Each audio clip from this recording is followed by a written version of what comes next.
Hello, everyone. Welcome to Real Talk with Tia and Jill. Happy Monday.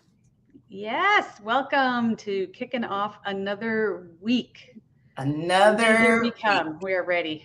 Woo! And we are deep into March, which I was thinking about last week. I was telling someone, I'm like, so Tiana has spring pictures this week. So on the 20th or the 19th. And I'm like, okay, I have one more week. And I'm like, wait, no, March 20th is like this week. Like, we're almost out of March. We are we're coming to the close of March already. Uh-huh. Right, scheduling things. I'm like, how about April? And people are like, what, April? And I'm like, yeah, really. Right. It's April. So it's Yes. April. Yes. And it's funny because like even right before we jumped on, we were just talking about like just our busy workloads and what we have going on and how we're trying to even lessen our load, bring on help, that kind of thing. And it makes me think about today's topic actually. Right. It makes me think about how organizations get stuck sort of like in reaction mode because they're not really thinking about really their leaders, right? And how do they help their leaders sort of push through this stuck period? So instead of investing in their leaders, right, or investing in their organization, they just become reaction, right? Let's keep almost like we came from food safety, so being preventative is important to us. But organizations kind of stick into this reaction mode because that investment is not there in their leaders. Yeah, whether it's reaction or even we often talk about, leadership as a system. So developing, investing in a system, because part of what we see, and even some of the clients we work with, I bet there's people out there feeling this. Tell me if you are, but the way your system keeps moving forward is by pure people power. Yeah. Like I make things move forward. I don't have a system to help me move things easy or reduce my workload. It's like this down and dirty, I've got to move things forward. And that's exhausting with all the stuff we have. It is, especially if your to-do list is never ending. Yeah, and because there's so many tools out there that are designed to help, that are easy to use, that have extremely good ROIs on them. Maybe it's not the 90 days people want on something, but it's the other parts that are the intangible parts around these things too, right? Like telling people they're worthy by investing in a system to help them is going to help with your engagement and retention scores way more than the ROI you might get that 6 or 12 months later. Yeah. And I don't think organizations, maybe leaders, I guess I should say, think about that mental load, right? Yeah. Well, we even talked about sometimes when people are like, oh my God, I've got so much work. Sometimes it's not that there's an actual big task list, but the mental load of thinking through it is heavy. Yes. And yes, part of that's how do you self-talk to get out of it? But part of it is, as an organization, how do you create a system to keep people flowing so they don't get stuck there? Right. And this reminds me of the post that you made on LinkedIn. Hi, Michelle. Good morning. Good morning. Michelle, you commented on this post too, so I'm kind of curious of your thoughts. But the post that you made where you were listening to this leadership group and they kind of said that, oh, burnt out comes from people being bored. Yeah. It almost made me be like, no, because really a lot of burnout comes from that mental load of I have so much to do and not enough time. And just that mental load just sort of sitting on them burns them out. So, I can't imagine, and I've been in that spot before, right? I've been in that spot before where the mental load was just so high. And if my leaders were thinking, oh, she's just bored, that would have been wild. Well, not just mental load, but often the burnout is because I know what decision to make, but I'm not authorized. Right. I'm not provided the resources to do it. And so you feel stuck. Once again, kind of goes back to that. I'm feeling stuck, so I'm burning out. And it's but yeah, boredom. I was this is a big company. People would know its name. And I was like, seriously? That's the direction. I don't know. Obviously, their clients are in a much different industry than the food industry, Yes, which I is would. why we specialize here, right? Like Right, I'm gonna toot our little horn because we get that you're not burnt out because you're bored. right, right, exactly. Exactly. And it might be that you want to do something different or whatever it happens to be, but it's not because you are bored in your space. It just took me back to that time where it's like being burnt out, and I just could not imagine someone thinking, "Oh yeah, you're just bored, so I'm going to give you more," which kind of goes to Michelle's comment of like the Yep. Here, stress I'm gonna without put a it lot up of it. because I So, can. right, yeah, there's no light at the end of the tunnel if people keep piling your plate full of to-dos. Yeah. And that really goes into, like you said, our show. Mm-hmm. Because when we think about this, there are definitely patterns that keep food companies stuck in this mode that probably contributes to stress and burnout, but it's the Mm-hmm. reaction cycle. Mm-hmm. Like obviously we've been talking about it. So if you work in the food industry and you've been nodding your head like yes, and that too, Uh-huh. then today's show is for you. Yes, it is. And we want to hear from you. So please put in the chat your perspectives or comment on LinkedIn, send us a message, let us know. We love getting emails from you all on what you're working on and how the show related to the work that you're doing. So you can also do that. Mm-hmm. Yeah. And, it all goes back to that whole thing that, like, when we're stuck in this reaction mode, like, that's the culture we've tolerated, Mm-hmm. right? That's Mm-hmm. what's the norm. That's what people are used to. So everything's moving around us, and we're just like, boom, boom, firing things at it, Mm-hmm. but we're Mm-hmm. not planning anything. Right. And we Yeah. know, like, everything might be moving fast, but it doesn't mean that there isn't space to actually pause and shift that culture. Mm-hmm. One moment at a time, one decision at a time, like Yes. 2 hours at a time. It Yes. doesn't mean it's going to shift overnight, but there are moments you can do things. Mm-hmm. Mm-hmm. I think always being in this reaction mode gives this false sense of we're doing something. We're doing something. We're moving forward. And when in reality, you're running in a circle. You're on a Mhm. hamster wheel, right? You're on a hamster wheel where it seems like you're moving. Or what's the other one we talk about? The rocking chair. Oh, yeah, the rocking Mm-hmm. chair. Have you ever Mm-hmm. felt like that? Like, can you remember a time in your career where you're like, I was totally like on that hamster wheel or rocking chair? Oh yes. Oh yes. It's those times where just like you're talking about, we can't get the systems that we need to kind of lighten our load or to fix a huge gap that we see. So this gap just exists. And we continue to fight fires around it because we haven't quite said, let's just get the system to close the gap, or let's just onboard this team member that we need. A lot of times I've seen it that way too, is that we're missing a critical member of the team because someone left the organization or someone got promoted and they just haven't backfilled. And so because this critical role is missing, we're on the hamster wheel of doing fires, right? And that can last for, I've been in situations where that lasted for a year or a year and a half before it's filled. Like, that's a long time to be in this reaction mode. It is. I love Michelle's like, I was on the hamster wheel. So we moved to Mexico for a hard reset. Yeah, sometimes a hard reset is Mm-hmm. actually needed. And, Mm-hmm. when I Mm-hmm. think about being on the hamster wheel, I remember at an organization I worked at, there were like three of us, I'm going to say, on the corporate food safety team. We had like some different roles, but we ended up showing up to a lot of the same meetings, which Mm. is really weird, right? Because one person was supposed to be kind of like the food safety manager, one person was the supplier quality manager, and then I was kind of like the manager over the facilities. But we started looking around and we're like, how is it? Like, I mean, we like each other, Right.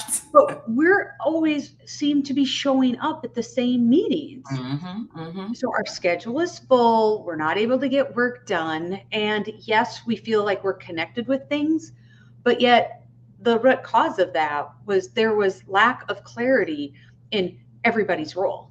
So we were Yes. all showing up because it was like, I was like, well, you all might not know what people in the facility need, so I'm going to be there to represent that.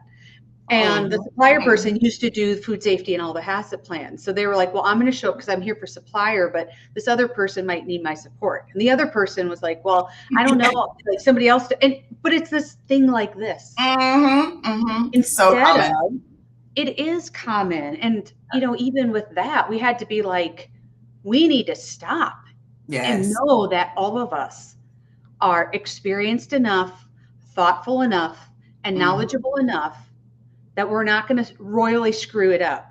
Right. I think that was the concern. Like, what if we miss one of the one of the details? But that kept us stuck in this reaction mode because none of us could get work done. Right. Exactly. So we had to go, you know what? I'm going to trust that Tia's going to show up on behalf of our team, not just in her role. And she knows where to find me, right? If she has questions or if they bring something up from a supplier standpoint, whatever it happens to be, she knows where to find me. She knows we have our team meetings. She can send me an email. She can stop at my desk. She can pick up her phone. Yep. There's a way to contact the person on your team or off of your team if you need additional information. Yeah. And, a lot of it came down to being able to just let go, like not having to be in control all the time, trusting other people had it, but knowing enough. And so it's like all these little pieces that come together. But we move way too fast as an industry to have duplication of efforts. That too keeps us stuck in this reaction mode.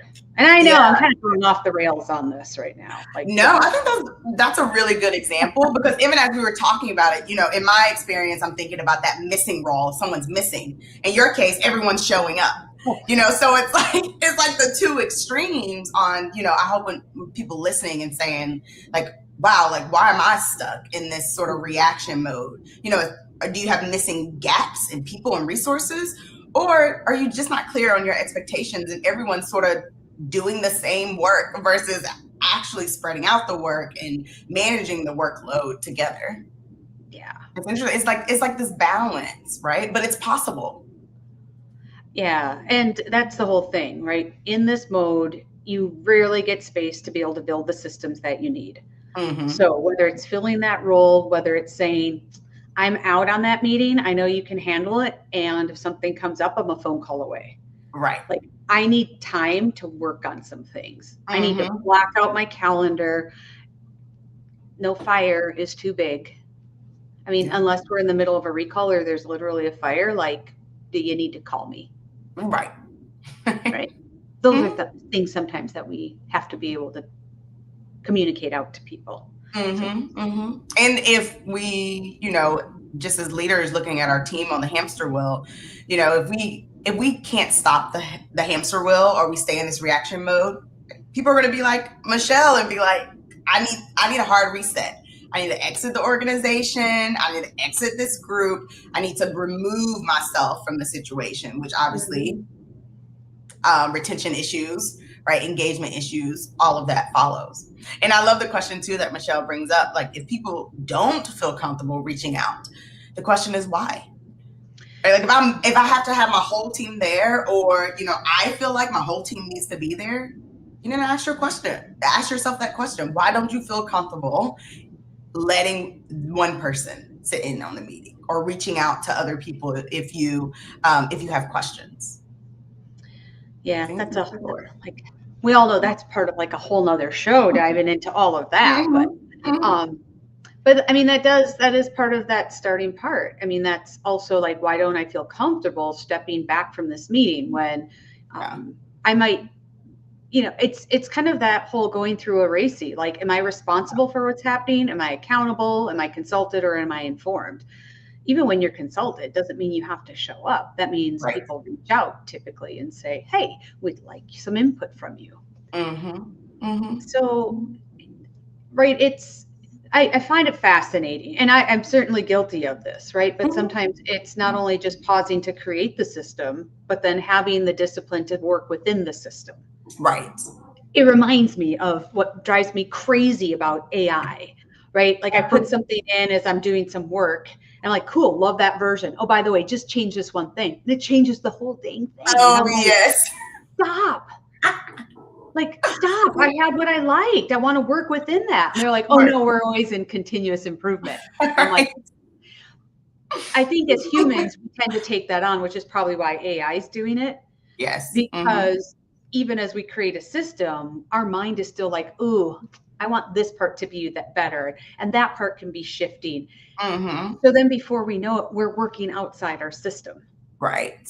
I'm like, we got to work in the system and we have to create the discipline because that's what helps us go fast. That's what helps us navigate change better. And have the backup. If I work outside the system, how is Tia supposed to know what I'm currently doing? Right. Exactly. She doesn't. And then she can't fill in. And so then we feel like we all have to be there. So obviously this has been on my mind lately. But it's so relevant to what we've been hearing from clients, what we've been seeing from our clients, you know, what we see in the industry, especially because there's so many like external factors happening to the industry right now. It's like we are in reaction mode, and we see, right, that organizations, maybe we say organizations, but really organizations are just filled with people. People are normalizing this reaction mode, this firefighting mode, when in reality, fire shouldn't exist there, right? Like sometimes we hear people say all the time, oh, you need to be in these firefighting situations. You need to be in these fire modes. That's where you learn. We can learn outside resilience. Right. You'll be resilient. When in reality, we learn actually, you know, data. I need to find the documentation, but like we actually learn better when we're not in trauma mode. Yes, we pick up things, right, when we go through dramatic things, but when we have actual time to learn, practice, right? Learn, practice, refine, pivot, reflect. When that happens, we actually retain a lot more information. So we don't want our people to always be in this reaction mode, always be in this firefighting mode, because actually you don't retain as much information as we want our people to. No, and that, I mean, just from like a brain standpoint, right? We're shutting down parts of our brain because we are in fight, flight, freeze mode. Right. So when we have people always in this, like, it sounds horrible, but limited brain capacity.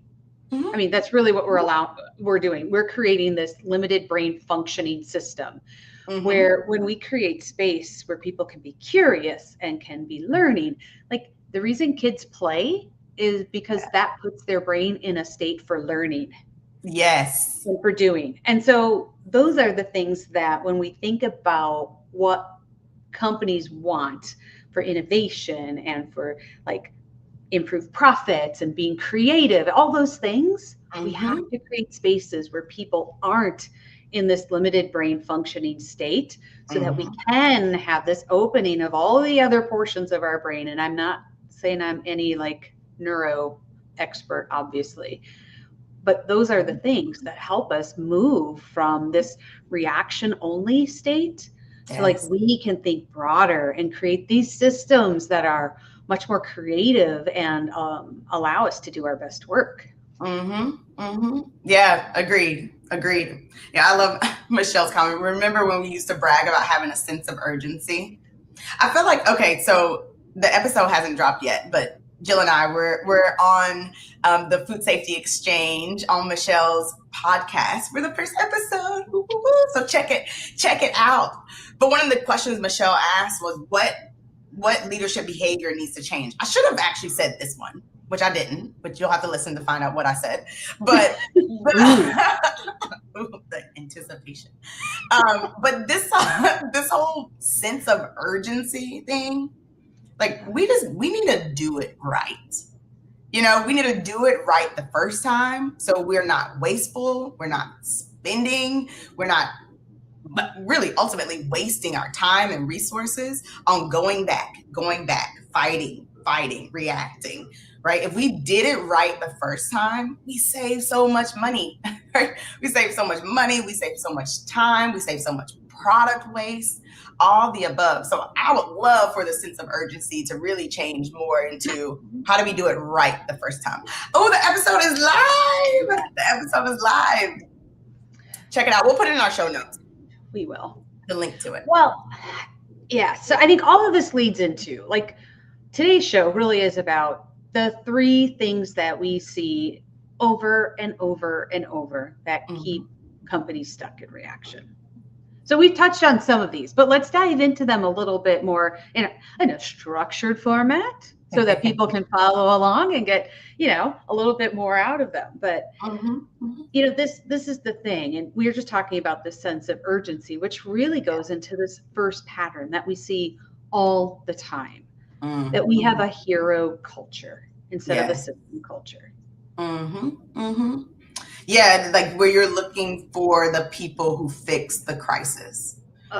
Yes. Like the leader that's going to handle the recall, the manager that always works the night before the audit, right? The one that pulls a team together in an emergency, the person that's going to save us, right? And many times it's typically the same person or the same handful of people that the organization sort of positions to be that hero, and the culture is leaning on them. Right. And, I think what it does is it just shows us this like individualism that we are rewarding in this culture. And so why would somebody want to step away from a place where they're like, wow, we always celebrate Tia because she's solving all the problems to, oh, we actually have a process for that. Just follow the process. Right. Like that doesn't sound nearly as exciting. Right. Does it? I mean, doesn't it sounds like cool to be able to have this huge fire and you put it out and everyone's like, woo, we solved that one. Versus, no, we don't have those fires anymore. We tick away. And actually, I mean, to me, it sounds better to be able to be more creative, to think about continuous improvement, to think about, those things. That's more exciting to me. But that what's happening in our brain, like we have been talked about earlier, like what's happening in our brain when we're in reaction mode, there's a lot of like even feel good chemicals that release when we are in this hero culture. The dopamine and like the adrenaline, all of those things are pumping like drugs through our vein, because really they are. They're just chemicals making us feel good, and the people around us feeling good because somebody's doing stuff. Yeah. Well, and it makes me think about, right, like Netflix, Hulu, HBO, they all make series about like firefighters and doing the thing that no one can do, and people tune in, but nobody's writing shows about like, let's follow this Six Sigma black belts or this continuous improvement nerd as they like make changes. Like that just isn't quite as flashy and exciting. Right. As like the firefighting. This is funny because it reminds me of the last episode of Abbott, which I'm not going to spoil if anyone watches Abbott out there. But one piece of it is that Melissa, one of the teachers, she dates a fireman and he gets promoted. And she's like, you're not going to be like chasing fires and have on the outfit. And like, he's like disappointed that this man is not going to be in danger for his job because he's been promoted.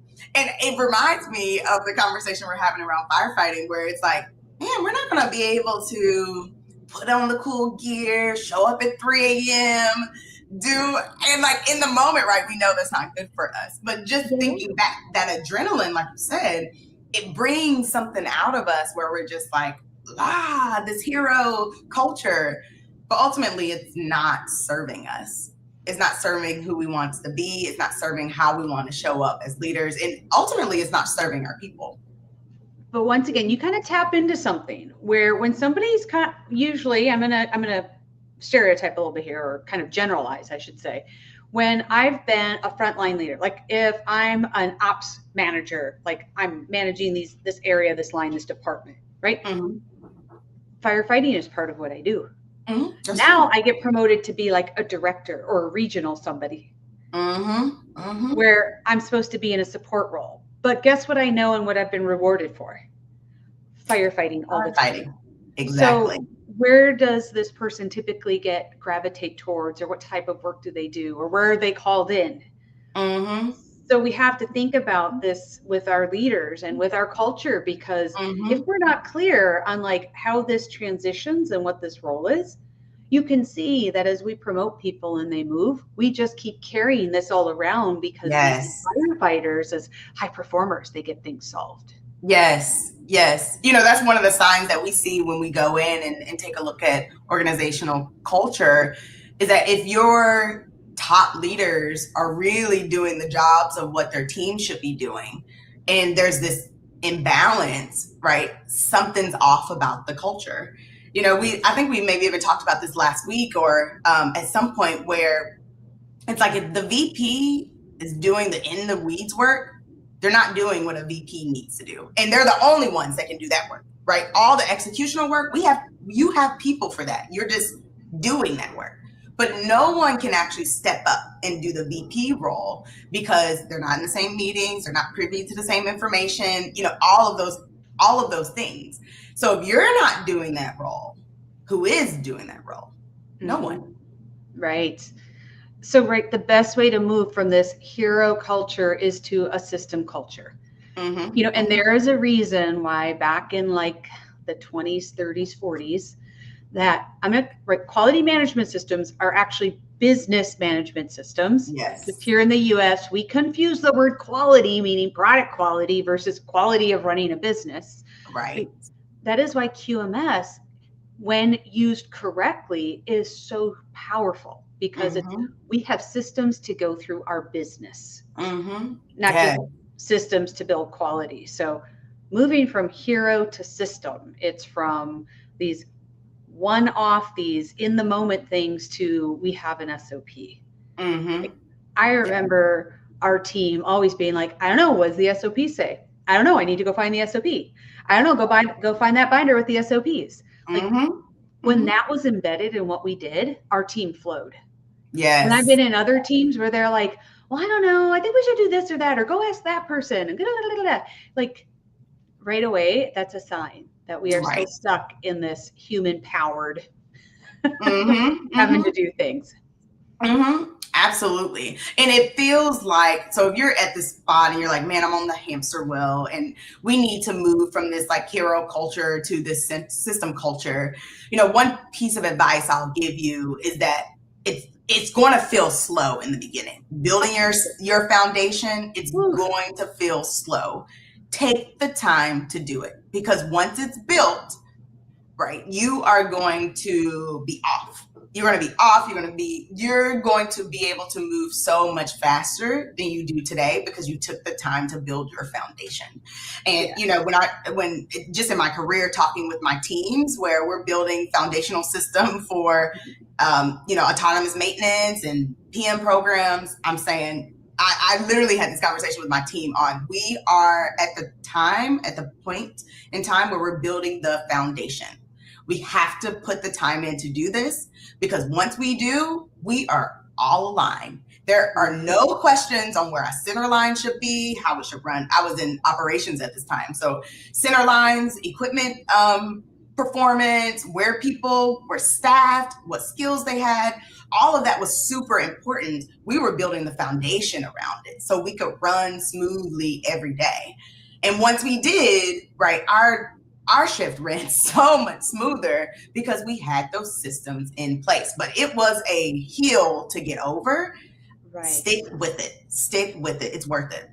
Yeah. And I think, this plays perfectly into the second thing that we see that happens, because when you're building systems, the best thing to do is to define ownership and how things are solved. Because otherwise, one of the things that keeps people stuck in reaction mode is always escalating. That's like my biggest pet peeve, when they're like, I don't know, we have to stop and we have to call the manager. We got to call this person. Like, gosh. Yes. Once in a while, that is absolutely the appropriate thing to do. But when that is your whole system is, well, I don't know, this came in and I have to call someone to know what to do. I have to call over here. I need to like that is a sign that you are so stuck in reaction mode. And many times, Jill, we see that people know what to do, right? This is, again, going to why people feel burnt out. is that people know what to do, but your culture tells your team to escalate instead of own it.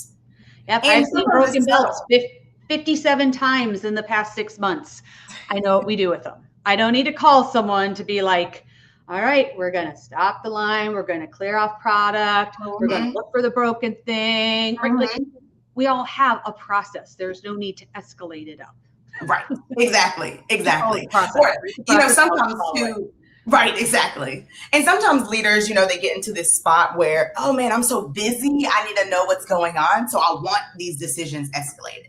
Right. But in reality, you're taking away ownership where ownership should lie. And you're taking away the time that people need to do the next step because they're concerned that they have to communicate it to you ASAP. Yes. I don't want to take away from, there are times, right, when the building's on fire, when we're like, we are two steps away from a recall, we need to be having the right people involved. Right. But if it's like, gosh, we had another one of these today, what communication is important and how often is something that the team should be talking about. That's what we used huddles for. You know what? Morning huddle, I just want to know, did you have 0 incidents yesterday or did you have 37? Right. Just give me a heads up so that way when someone comes to me and goes, what's going on?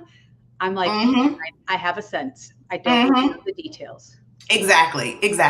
One of my managers used to say, really the way that she gave ownership was that, you own your area, you move with your area. I just don't want to be surprised.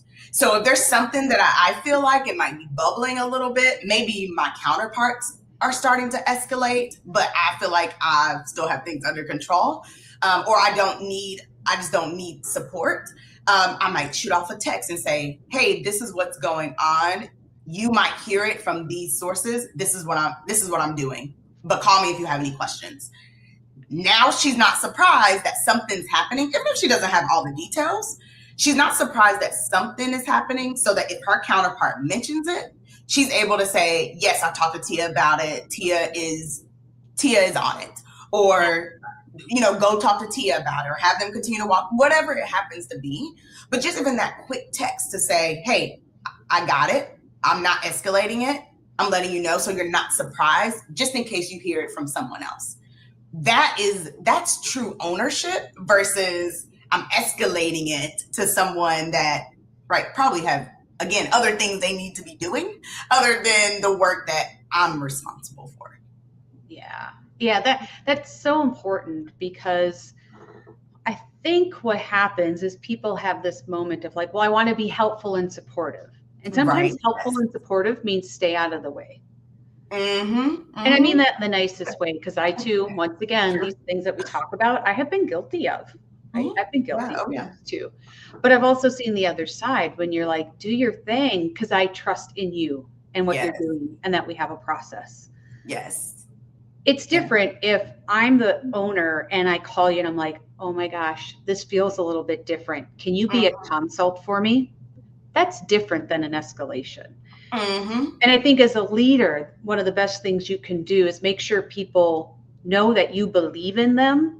Yes. And walk through when they call you to do that, be like, you've got this. The next time this comes up, you've got this. Yes.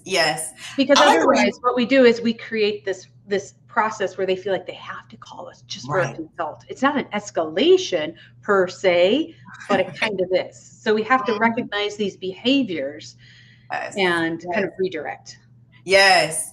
I like the way you said that too, around consulting with with your manager or with someone that you might need to consult with, and how you brought in how the leadership respond, right? Because many times someone's coming to you, and next thing you know, you're like dragged into this conflict because you're trying to be helpful, right? But as a leader, being able to recognize and saying, I'm consulting with you on this, but next time, go forward and I want to see you in this space, or even being able to provide the feedback on, hey, Jill, this is your growth opportunity right here. I want to see how you handle these situations. You know what to do.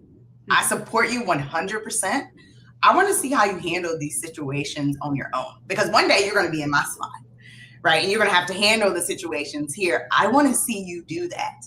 So for the next one, go and do, and then let's talk about it afterwards. Right? Like being able to manage and understand which situations to do that on, which situations you don't want that to happen on. Right? Like those are the skills, those really are the leadership skills we should be developing so that as leaders, we're able to coach our team through those things. Yeah. So I think about, if you're a director, a senior manager, somebody in one of those upper mid-level manager roles, or even mid-level manager, where you're like, I feel like I'm always getting drawn into things. There's a percentage of your role that probably will be a reactive or supportive type role until you put systems in place. But if you're like, how do I move out of that? That's where, that's like you said, Tia, those are the learning moments.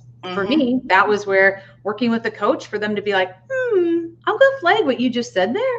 Right. Oh, I didn't even notice I was in that spot doing that. Oh, yes. Because it's such a pattern of how I was as a leader. So having someone call it out for me and be that third set of eyes so that I could pause and go, oh, yeah. That was really powerful. Yes. Because I don't know about you, but like I hear these things, I'm like, yep, and yep. But implementing it and noticing it in your own work, that's the part that takes, once again, kind of the discipline. Like at the end of the day, can you stop and reflect and be like, where did I step in and I could have just stayed out? Right, exactly. That's that pause and reflection, right? And one of the reasons why we incorporate coaching in what we do is because coaching provides that space to pause and reflect. Yeah. Oh, I'm sorry. I'm looking at some of the comments Michelle's putting in here. Yeah. Leadership versus toxic leadership. Yeah. Controlling is exhausting for everybody. Yeah. And you can frame it like, well, I just need to know. I just want to be supportive. I just want to blah, blah. Like, take all that out. Right. That's control. Yeah. To you, it might feel like you just need to know, but that's micromanaging. Exactly. That's telling everybody around you that you don't trust in what they're doing. I know that's hard to let go of when we're used to having to be the answer machines, but you gotta. Yes. I like to ask my leaders, what do you need in order to be successful in your role? Like, what do you need to know to go into your meetings, to have some conversation? That's the information I want to make sure you have. And sometimes when my leader is like trying to find everything, I'm like, are you micromanaging, or are there certain things that you actually need that I can provide to you so you can go and do your job? How you need to do it. Yes. Yep. And let's see, Michelle, your question. Do you see the control mentality in leadership dissolve with the newer generations? That's a great question. And I think that depends on culture. Yeah, I agree. When you're in a culture where they believe you should know everything right away all the time, that they're going to frame it up as like, well, we just have good communication everywhere and everybody needs to know. But to me, that's just a control thing. Yeah, I agree. I think the newer generations see the crazy stuff that their parents or, caretakers and others have been doing. And they're like, we want none of that. So they do not want control. But then they get into these moments where people call it accountability, but really it's like they misunderstand that accountability is not the same as control. Right. Yeah, I agree with you. I definitely feel like it has to do with culture, because as new people come into organizations, right, the culture is teaching them something. And when you talk about like, what do you need to be successful, right? How am I going to hold you accountable? If a culture is a part of this control and command or micromanaging culture, in order for you to be successful there, people pick up those bad habits in order to ultimately survive there. I do think that over time, we're moving closer to this, let's say we're moving away from the control and command situation and more into this ownership piece, or at least that's what we want in the industry. Is the reason why we do more leadership training on ownership. We do more leadership training on, just coaching. Like right, on coaching, awareness, like exactly. They're becoming more popular, and I think it's because the industry definitely see it as a necessity to do, only because it's getting more complicated. It's getting, we truly have a lot to do. And so like if we don't actually flow into everyone actually can own what they own, we just have so much to do. So I think it's becoming more popular, but I agree. I think the culture really drives what happens to people when they go in. Yeah. It I don't think people recognize that when you are shifting how you lead and how you show up, that actually, right, that still takes activation energy. Mm-hmm. And so it can this is why when we set goals and we start new habits, it's so hard, because that new energy, right? It's exhausting. And so if we have people constantly battling against that, we start having these moments of going, is it really worth my energy to do that? Right. Right. We all have moments where, yep, sometimes it is worth it to push through. And other times we're like, ugh. So true. So true. So that brings us to our third pattern of compliance thinking instead of learning systems. Ooh, we see this a lot in food safety, right? Where we're really trying to become more compliant versus really understanding our systems, understanding how that work within how we do work here, how each person handles each part of the system, because we're trying to pass audits, we're trying to firefight and fix those incidents, right? We're trying to do all this documentation, but in reality, we're doing it for an auditor somewhere versus doing it for ourselves, versus ensuring that our systems are working. Yeah. And, even as we've worked with so many different companies on like GFSI certifications, one of the things that we see, or we certainly guide them away from this, is being like, oh, well, that's our SQF system, or that's our BRC system. Like, this is how we do business here. Right. This is how we show up. Food safety is a business process. It is a business operation. It's not something that we just comply with. Right. And that's really honestly the intent of the different schemes, right? It's not really even there to say, this is your SQF system, this is your FSSC system. It really is guidance on how you are supposed to do work at your facility or within your operations. It's not really meant to be this check the box. Unfortunately, it is, right? Which we can have a whole show about that. So it is that way, but as an organization, as a leader in food, you have to be able to think about your programs and systems as like actual systems, not just for your audit. Otherwise, you're going to continue to be in reaction mode, because that's not how those schemes are designed to function, right? And honestly, that's not how work can get done efficiently, I guess I should say. No, because right, we all know in food safety, quality, in food manufacturing, we'd love to be like, there's black and there's white, there's right and there's wrong. There's not. No. Right? On one day, my belt breaking may mean I'm doing like this part of my SOP, and one day I might be doing this part of the SOP because of some other factor involved. It kind of reminds me of, at the start of the year when everybody was like, I'm going to get healthy. And some people were doing, keto, and some are doing, sick, right? All these different things. And you try to comply with these different dietary things. Right. And it works for some. It kind of gets you there. And then you get to a spot where you have to decide, like, is this my life? Like, am I just going to comply, or like what fits for me? Right. Yeah. And it's this discerning and the synthesizing of like, what does this mean to me, and what are the parts that I'm taking so that I can be successful?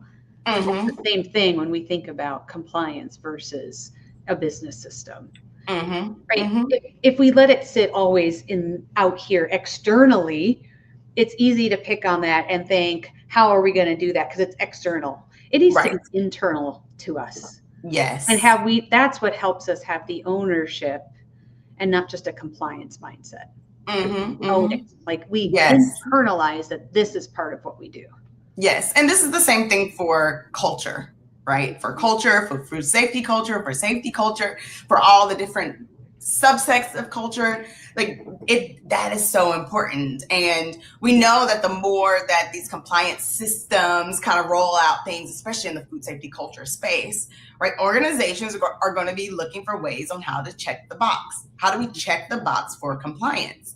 But we want to challenge you. Like, how do you actually think about how you are going to learn it, right? How are you going to internalize it? Exactly what you were talking about, Jill. Like, how do you make it yours? Like, what does culture mean to you and your organization? And how do you want people to show up there?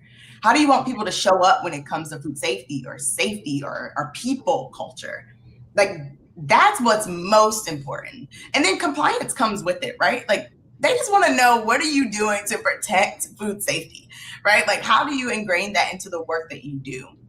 How you do that is up to you and up to the type of culture that you want to see and have. Yeah. Yeah. That learning part, once again, that requires us to slow down for a moment. Mm-hmm.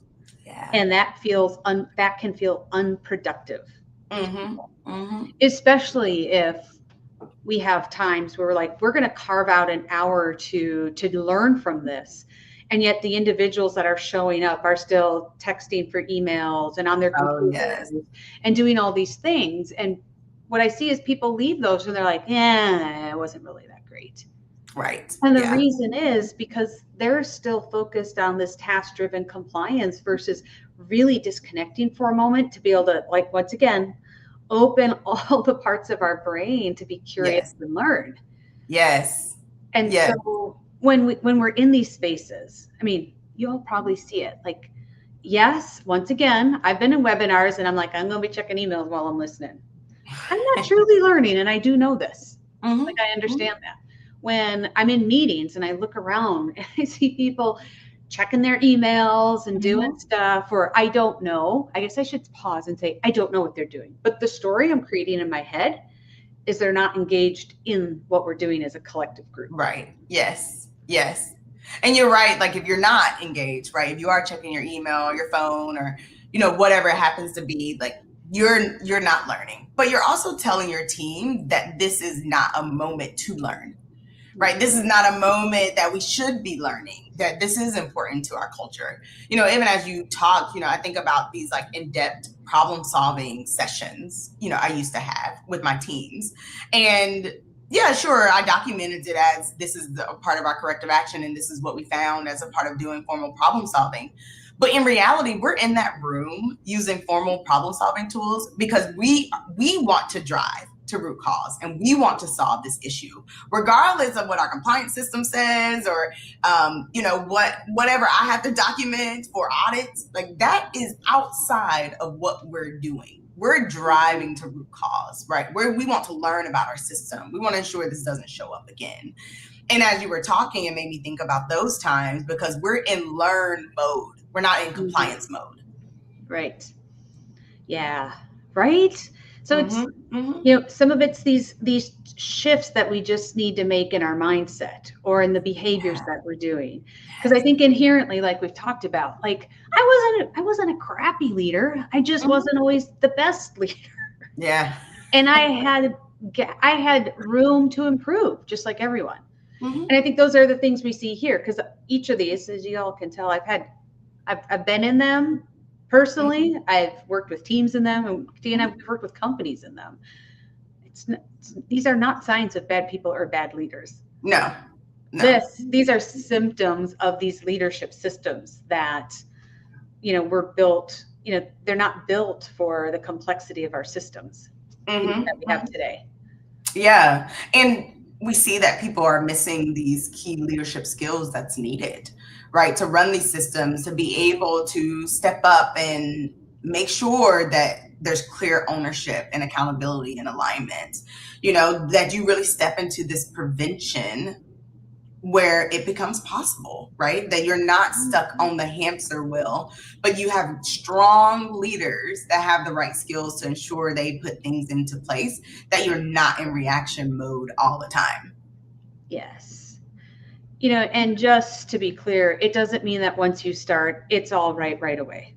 Correct. And when you're in our programs, you're going to hear us talk about, like, leaders need to help provide clarity. That's absolutely true. But I also want to clarify a little bit, because you also don't want leaders telling you all the details and the exact things of micromanaging that you have to do. So there Correct. is this balance, and I want to be clear about that, because I've had somebody the other day that was like, you didn't tell me I needed to do X, Y, and Z. And I'm like, that's because I believe you are an experienced professional that brings technical knowledge, and you have the ability to work through that level of 1, 2, 3. That is my trust in you. Right, And exactly. if you can't, I clearly can help you with that. But I also think as you are learning and improving your own skill sets, that's part of, here's the macro part of where we're at. And like, now here's where you get to do the next step. Yes. We don't Yes. want leaders telling all the details all the time. Right. Part of that is us accepting some of that responsibility, that I can look and learn how to get clarity.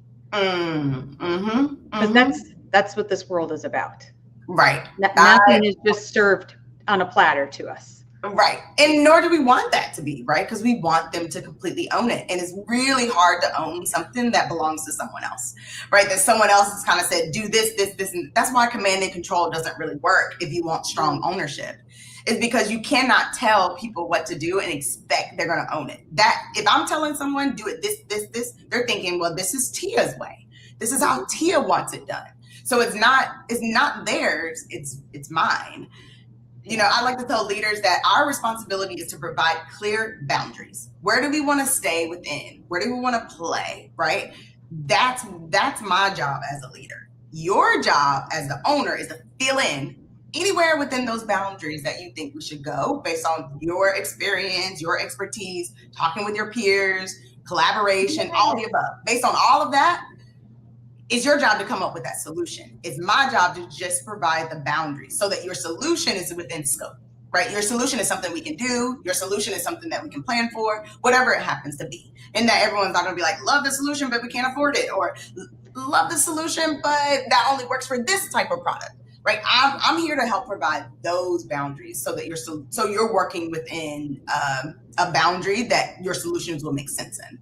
Yeah, and that completely transfers over to culture as well. When we think about, and I'm going to use, since a lot of our listeners do come from the food safety world, and whether you're in that functionally or just in the industry, you'll probably relate. Like, even when we think about our food safety system, where we've defined expectations that may or may not include SQF or GFSI type standards, right? We don't typically need to write out, like, specifically how ops starts the line. Like, we want them to use these boundaries and these standards we have as an organization to define how are they running, to define how they're doing different things, for supply chain to define how they're doing things, for receiving. Like, these are the boundaries. And so if it seems like a concept where you're like, well, I don't even know how that would work, that's also how it works when we think about the rest of our organization and moving from this state of reacting to this state of like helping with systems. And that's why, I mean, to your point, that's why compliance thinking doesn't work compared to learning systems, because compliance is really there to help provide boundaries. There's like 100 ways you can accomplish what's written in your, right. You can do it 100. You can clean this multiple different ways. Pick the one that works for you and do that, as long as it meets that it's clean. Exactly. And I feel like that's the difference when people think about, like, how do I be compliant versus how do I learn about my system or learn my product or learn what's happening in my organization, learn about my people. You know, even when you think about people and you're thinking about your engagement scores and surveys and this, like, if you're only thinking about your engagement scores, you're thinking about compliance. You're not actually learning who your people are, what they like to do, how they like to be recognized, you know, what burns them out, right? What's tripping them up?